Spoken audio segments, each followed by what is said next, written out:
one of the front lines of climate change may be in a refugee camp. People displaced by war and persecution often face some of the most pernicious impacts of climate change. According to the UN Refugee Agency, UNHCR, about 3/4 of forcibly displaced people live in countries that are especially exposed to climate-related hazards. And fully half of displaced people who returned home in 2025 did so to a place that was considered vulnerable to climate change.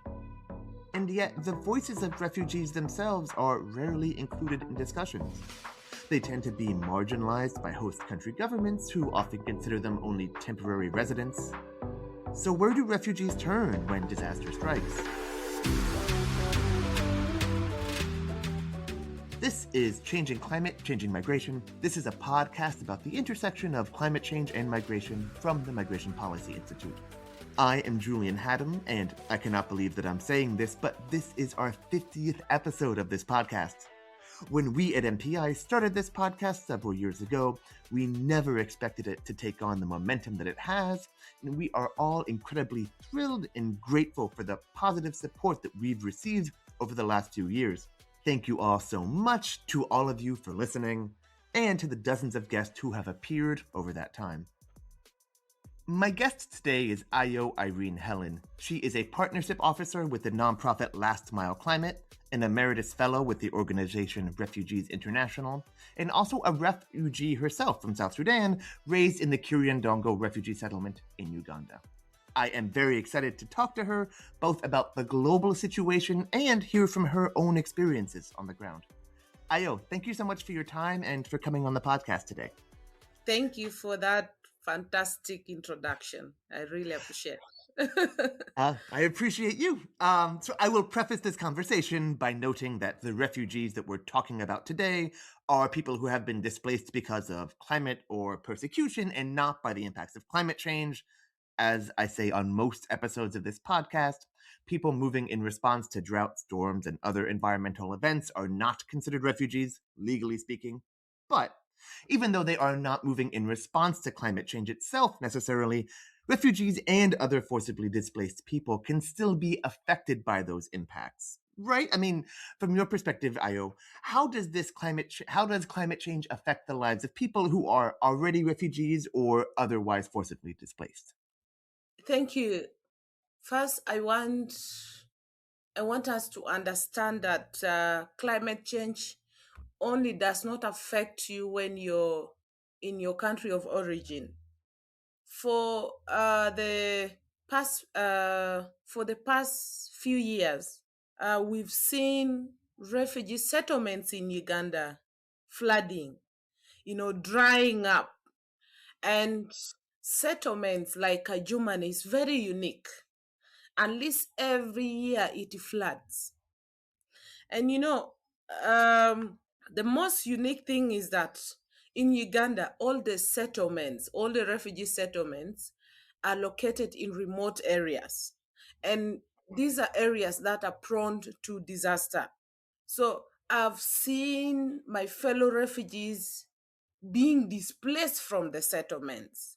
I've seen households climbing up on the tree because of floods.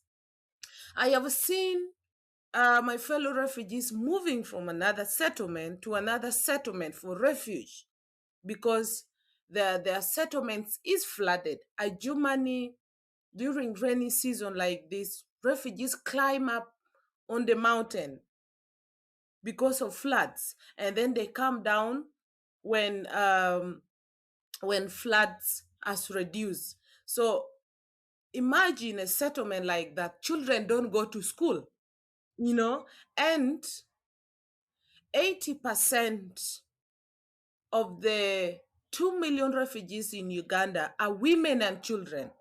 Mm-hmm. And they are more vulnerable when disaster unfolds.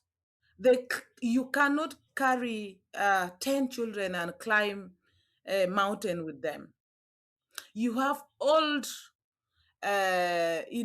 grandmothers, grandfathers, they can't climb the mountain. So refugees are more affected with climate change than any other category of of people, I would say. And I've seen this in Uganda happening every year. You mentioned the difficulties of children going to school. I also assume it's difficult for people to go to get medical care, medical attention if, they're in flooding and have to be displaced, or to work to earn livelihood, to farm or whatever. Exactly, Yeah. because nobody, one in the settlements, the health centers are always very far and it is shared with the host community. And in a situation like that, we should have medical teams going there. But if you see the kind of setting in settlements in Uganda, it's very difficult even for health workers to go there. And then after floods, always there are outbreak of diseases like cholera, Yeah. because water kills a lot of things, animals, and then after fruits start coming out, mango, and a lot of cholera, people die. So it's um disaster Hmm. in a refugee space. It's very complicated because you don't have where to run. Mm. You have to rotate around. So yeah, and I'm happy you're bringing up these questions because it's very important. Yeah. So you mentioned that refugee settlements are located often in very remote, especially vulnerable areas. This is true, as you say, in Uganda, but it's not just in Uganda. According to UNHCR, the UN Refugee Agency, something like 15 refugee camps across the African continent could face up to 200 days of extreme heat stress per year by 2050. Other parts of the world, refugee settlements face flooding, like you said, or hurricanes in some places, other hazards. Why are refugee settlements in these difficult locations? Do governments tend to put the camps in places that are very climate vulnerable, or why are refugee settlements so vulnerable to some of these challenges? I would not have a very good answer to that, but I would like to try. Hmm. I think because refugees come in big numbers, and government and UNHCR always want to try and find an empty land Yeah, that sure. can accommodate. And this empty land are mostly found in remote areas. I've been to Gambela in Ethiopia. Hmm. The settlement is also in a very remote area. And again, most of these settlements uh, are close to the border of the origin. If you see in Uganda, there are borders that are across Congo, Rwanda, and then the borders this side of a human is just, even sometimes my fellow South Sudanese refugees cross border to South Sudan to go and, chill land, grow food, and then comes back. So they're located within the border. Refugees, like in Uganda, there are 2 million refugees as I speak. Hmm. And these are people you can't bring in the city. You need an empty space. And those empty places are found in remote areas. That's what Hmm. I think. I don't know if Yeah. it's the right answer, but government and UNHCR might be in better position maybe to give us Mm. answer to this Yeah. question. No, I mean, it makes sense that if you have, in some cases, 1 million, 2 million people emerge very quickly, you have to find a place for them. It's often close to the border. Um, it's, yeah, a difficult situation. But I guess, are there legal barriers or other restrictions that refugees sometimes face that prevent them from better adapting to the impacts of climate change, either in the settlement, or also, many refugees live in towns and cities or have been resettled elsewhere? Are there other barriers, or is it just a matter of location? Yes, there are also other barriers. One is refugees don't have um good income level, and most of the refugees, I would say 90% are not employed. Hmm. So even if they're in the city, they can't rent houses in a good, place. Yeah. They'll have to go in areas that are prone to disaster. But also, uh, this in Uganda is not, but in Ethiopia I saw it. Refugees have restrictions of movement. They're not Mm-hmm. allowed to move from the settlements. They're just kept like animals in the settlements. So you there are a lot of things that comes with this. One, you're not exposed, you can't learn, you know, and there's a lot of training that happens outside the settlements or even in the cities. There, for example, now there's a lot of Sudanese refugees in Kampala, but they can't go to school because they don't understand English. They Mm. study in Arabic. So language, we should also consider language as another barrier, but also policy of the country. It also contributes uh, to vulnerability. But also, when we talk about policies, I participate in COP a lot, and I know The UN that, Climate Change Conference, the Conference of yes, Parties. Yeah. yes, I know countries that host refugees pledge to include refugees in their NDCs, in their NAPs, because even the bigger global spaces, people understand that refugees uh, need to be empowered in order Mm-hmm. to, uh, in order to be resilient when climate change unfolds. And so if refugees are not included in the NDC and NAPs, Mm-hmm. that's mean Which are the uh, adaptation plans and development plans? Yeah, the national adaptation. yes, Yeah. yes. National development plans, and then the national adaptation plans. If these documents don't include refugees in any country that hosts refugees, even countries that don't host refugees, we don't Mm-hmm. know in the future, what is happening in the world. That means someone can be a refugee in 5 minutes. Mm-hmm. Mm-hmm. Mm-hmm. Now all of us, we are candidates to be refugees. Anything, the world is moving, crazily. Things are Yeah. happening anyhow. And so I think we need to prepare such documents, prepares the government on how they can support refugees uh, when disasters, unfolds, Mm-hmm.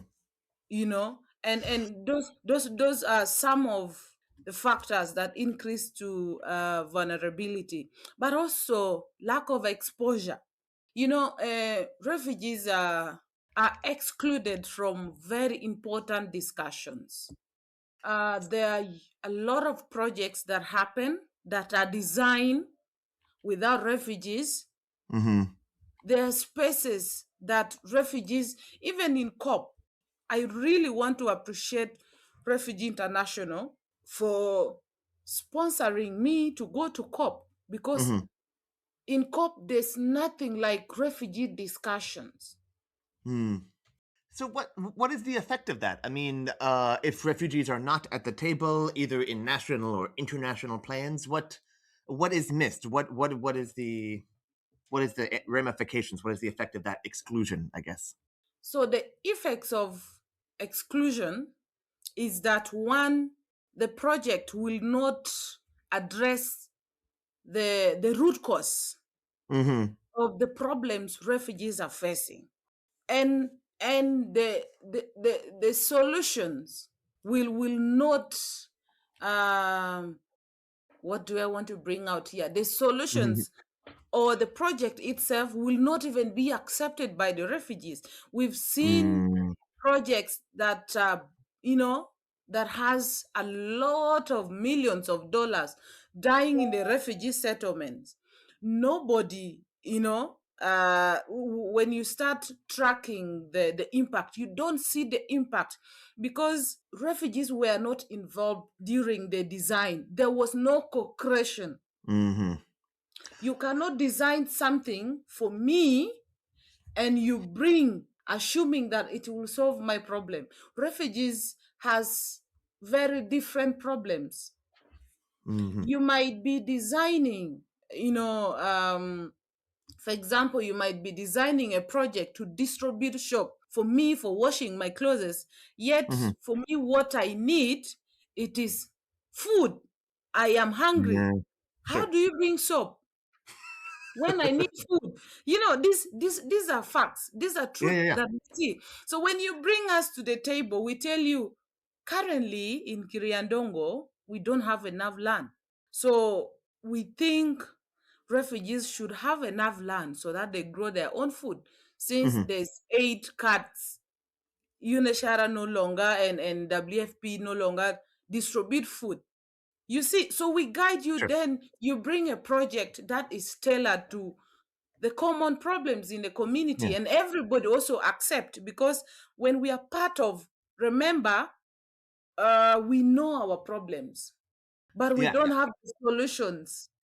Huh. And we know the solutions, but we don't have the resources. So Mm, these are the things. You have the resources, we know our problems, we know the solutions. So mhm. what we need is to guide you how you can better plan for your resources. Is there an example of that? Is there an example of a time when refugees were meaningfully involved in, especially in shaping climate or displacement responses, and that their involvement changed the outcome? It had a meaningful impact on making better policy, improving people's lived realities. I haven't seen that. I Okay. haven't seen that. Even when floods happens, I don't see government vehicles coming. I don't see Mm, UNHCR, you know. People mhm, comes after the disaster and they ask you, okay, what was the impact? What did you do? You know, how mm, did you manage to survive? You see, mhm, that's what I see in the community. I've not seen government or NGO or UNHCR coming and say, let's sit down. I think we expect rain, heavy rain mm, in June. So let's design and see how should you protect your family during this time. mhm, I've not seen that. And that's why some refugees still live in temporary shelters because they are not aware that, you know, season like this rain can be heavy, season like this you need this. UNHCR gives refugees taplings, and these taplings cannot take you one full year, and it cannot protect you during disaster. It's very hot during dry season, and during rainy season is very cold. It can easily be washed away by the rain. So I've not yet witnessed anything like this, like a meaningful engagement with refugees.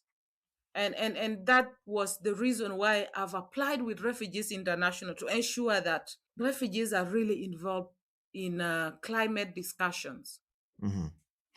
So, And the first thing, they started taking me to the COP.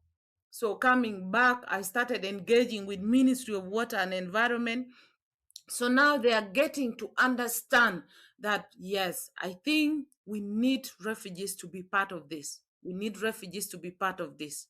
So, I mean, to follow on your question about what aid workers tend to say when they show up after the floods, how do refugee communities tend to cope? How do they persist after disaster strikes? Or another way of saying this is, are there approaches that you have seen in your community or elsewhere that have enabled refugees themselves to persist and kind of thrive in the face of escalating climate risk? Yes, in the community, we have organizations called refugee-led organizations. These are organizations formed by the refugees themselves.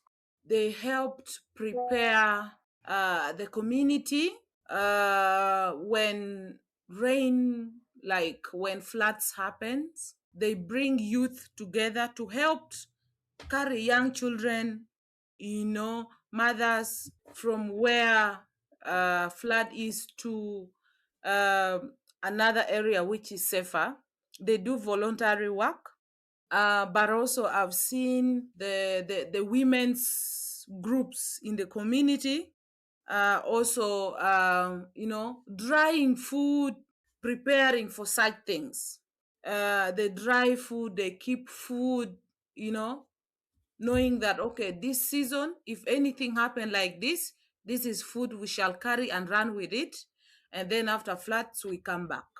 Mm-hmm. So these are community, small groups that really support so much during disasters in the community. And now these refugee leaders sometimes also get training. They can apply for different training about disaster, so that they learn how to support their community effectively. Because when disaster happens, refugees are always alone. Mm-hmm. We've seen during COVID, very good example. During COVID exposed a lot of things. During COVID, most international organizations closed their doors. So no, we are not working. We are not working. It is the refugee-led organizations that supported community. We have introduced different traditional ways of surviving, introducing how you can wash your hands using the hash from your kitchen, because then there's no NGO that is bringing hand sanitizers for you. We have introduced different herbal medicine where you can boil, mix together drinks. You see, this were work being done by refugee-led organizations. Mm-hmm. There were no international organization in the place supporting. All of them locked themselves inside, and that has exposed what happened in the dark. That when serious problems comes, refugees are on their own. Mm-hmm. So that's what really happened in the community. I want to talk too about what happens if displaced people are able to go back to their origin country. I mean, ideally, many people who are displaced eventually can go back once conditions are safe enough for them to do so and once they are able to do so. But in many places, there are still climate challenges upon return, too. You see this sometimes in South Sudan recently, right? Many people have, especially with the war in Sudan, people have come back to South Sudan, but there are climate challenges that they face too. Can you talk about some of the climate and the environmental challenges that people, refugees and other displaced people face if they go back to their origin country? I mean, what challenges are there? I will give examples of my country, South Sudan. I returned to South Sudan in 2008 from Uganda. In 2008. Mm-hmm. Yes, and we were taken to my village. I saw my village for the first time. I was very excited, and what I've seen happening uh, in my village is that people live together because of the fear. These are people who live in the settlements for long. So if they go back home, they want to live in one place. You want to stay next to someone you know. And due to lack of drinking water, people settle along the river. Mm. And so every year during rainy seasons, the Nile basin bursts. It washed so many things. It destroys home, animals, shelters, institutions, the health centers, the school, and you have to move again. Although in Eastern Equatoria, this doesn't happen so often, but in Upper Nile, Mm-hmm. In different parts of South Sudan, yeah. yes, in Upper Nile region, that happen almost 3 times a year. Mm. And this is just someone who has just gone back from the settlement. Yeah. They are so happy, excited, being at home, and again disaster comes. Mm-hmm. So during rainy season, people should be digging, but in South Sudan is opposite. In Upper Nile region, during rainy season, you have to be relocating, and government doesn't support, organization doesn't support. I have seen women carrying their fellow pregnant women on their back, crossing, the flooded areas in search of a safe place where a woman should deliver. I have seen women, they carry children, young children from the neighbors, crossing the river so that they take children to a safer place. And most children in that area, they don't go to school. And this happen every year. And if you see the population of South Sudanese in the settlement, majority are people from Upper Nile region. They're the one moving to the settlements in Uganda because of the floods and droughts Yeah. that happens there every year. So these are the fears, but also there's no policy, that really support integration, proper integration, because then if government and organization would support, maybe putting a good structure that would prevent you from your house from being flooded, or even saying this area is not good, let people settle the other side, and then drilled borehole for to provide drinking water, so that then people move away from the riverside, knowing they have drinking water, because what is keeping people along the river is because there's no drinking water. More intentional kind of planning to help return. Yes. We are almost out of time, but I guess my last question is there anything we have not discussed that our listeners ought to know about? You have a unique vantage point.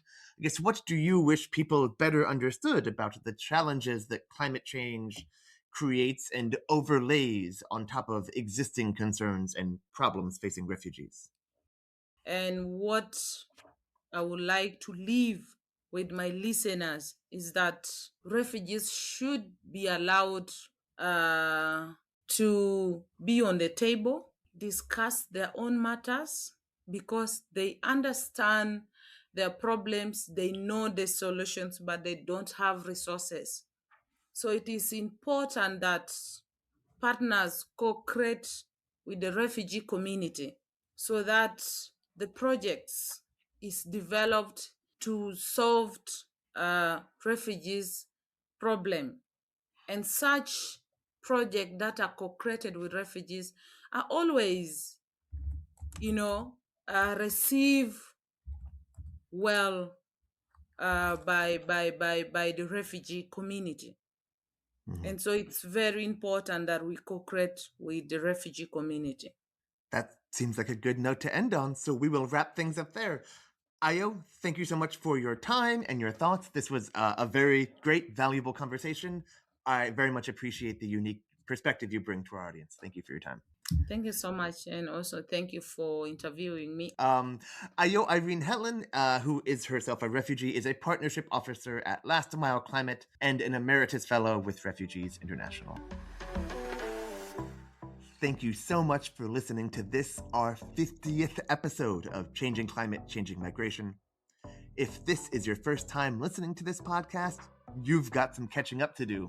You can find all of the episodes of this and other MPI podcasts on our website at migrationpolicy.org/podcasts. While you're on the site, please subscribe to the Migration Information Source newsletter, which is the twice-a-month email newsletter that we send out showcasing smart analysis on migration developments, trends, and policies all around the world. And even though this is our 50th episode, we are not done yet. Subscribe to this podcast on Apple, Spotify, or wherever it is that you get your podcasts, and you can stay on top of all of our regular releases. Please also leave us a 5-star review, which really goes a long way in boosting us in the rankings and increasing our visibility.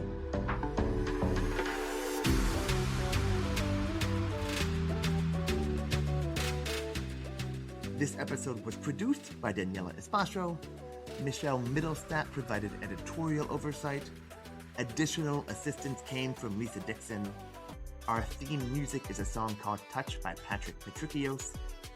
My name is Julian Haddam. Thank you so much again for tuning in. I'll see you soon.